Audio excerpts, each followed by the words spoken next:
Oops! Teka lang kapatid.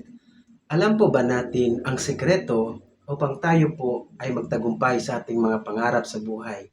Alam po ba natin mga minamahal kong kapatid na dapat unahin natin ang Diyos sa lahat ng bagay? At ngayon po ay nais ko pong ibahagi dito po sa aklat ni Mateo, Kapitulo 6 sa talatang 33 or Matthew chapter 6 verse 33. Ito po yung ating mababasa.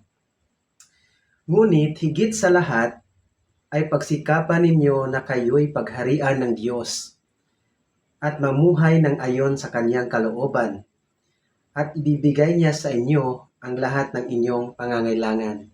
Hallelujah! Unahin po natin ang Diyos sa lahat ng bagay. At ang lahat ng mga bagay na ating kailangan ay ibibigay ng Diyos sa atin. Hindi po tayo dapat mabalisa sa lahat ng bagay na ating kinakailangan, bagkus ito hingiin natin sa Diyos. Amen. And ayon po sa English translation,